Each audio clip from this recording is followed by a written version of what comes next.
Here's what we know about the Flight SQ321 incident so far. On May 20th, Flight SQ321 departed London Heathrow Airport at 10:38 p.m. local time. There were 211 passengers and 18 crew on board, and the 16-year-old Boeing 777 was scheduled to land in Singapore after a 13-hour flight. For the first 10 hours, everything was fine.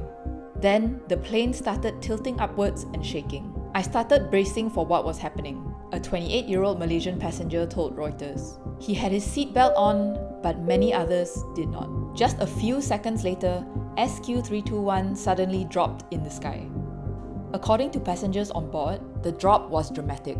Everyone seated and not wearing a seatbelt was launched immediately into the ceiling. Some hit their heads on baggage cabins overhead and dented it, and objects were flung around the cabin.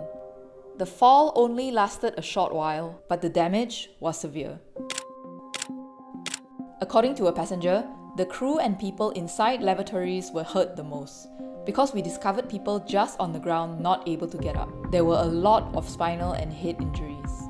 Another described seeing other passengers giving first aid, or injured passengers screaming in pain.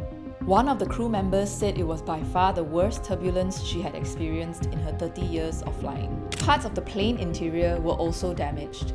The plane was forced to make an emergency landing. It was diverted to Bangkok and it landed at 3:45 p.m. local time.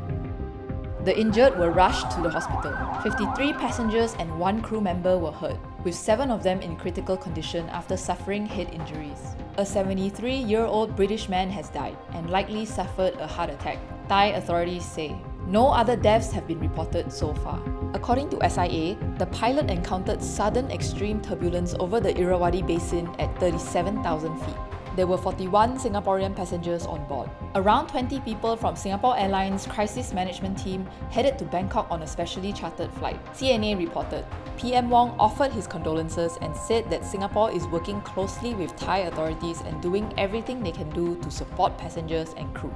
President Tharman and Minister for Transport Chee Hong Tat have also offered their condolences. US aircraft manufacturer Boeing said that it is in contact with SIA regarding Flight SQ321. The Transport Safety Investigation Bureau of Singapore's Ministry of Transport said it is investigating the SQ321 incident. TSIB added that it is in touch with its Thai counterparts and will be deploying investigators to Bangkok. At 5:05 a.m. on May 22nd, 131 uninjured passengers and 12 crew members arrived in Singapore via a relief flight.